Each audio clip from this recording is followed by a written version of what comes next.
Hello guys, ഇന്നലെ നമ്മൾ Uthralikkavu Pooram family വെടിക്കെട്ടായിരുന്നു. നമ്മൾ വീട്ടിൽ നിന്ന് ഇറങ്ങുമ്പോൾ തന്നെ നല്ല തിരക്കുണ്ടായിരുന്നു. റോട്ടിലൊക്കെ വണ്ടികൾ മൊത്തം പാർക്ക് ചെയ്തിരിക്കുകയായിരുന്നു.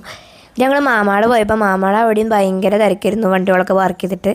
അങ്ങനെ നമ്മുടെ കുറേ നേരത്തെ കാത്തിരിപ്പിന് ശേഷം വെടിക്കെട്ട് വന്നു.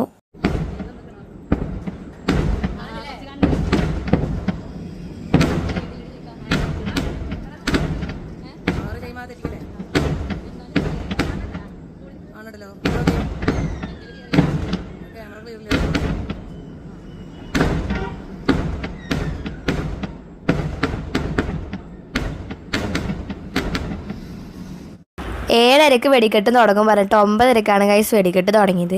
ഇപ്രാവശ്യത്തെ വെടിക്കെട്ട് അടിപൊളിയായിരുന്നു, നല്ല രസമുണ്ടായിരുന്നു. പിന്നെ വെടിക്കെട്ട് കഴിഞ്ഞ് തിരിച്ചു വരുന്ന ജനസാഗരം കാണേണ്ടത് തന്നെയാണ്. ഞങ്ങൾ അതിനു വേണ്ടി വെയിറ്റ് ചെയ്തിരിക്കുകയായിരുന്നു. നല്ല തിരക്കായിരുന്നു. ഞങ്ങൾ വീട്ടിലേക്ക് തിരിച്ച് പോകുമ്പോൾ പോലും ആ തിരക്ക് പോയിണ്ടായിരുന്നില്ല, അത്രയ്ക്ക് തിരക്കായിരുന്നു. കാരണം നല്ല വെടിക്കെട്ടായിരുന്നു. അപ്പോൾ ഇത്രയുള്ള ഗൈസ്, വീഡിയോ ഇഷ്ടപ്പെട്ടാൽ ലൈക്കും സബ്സ്ക്രൈബൊക്കെ ചെയ്യാം. ടാറ്റാ.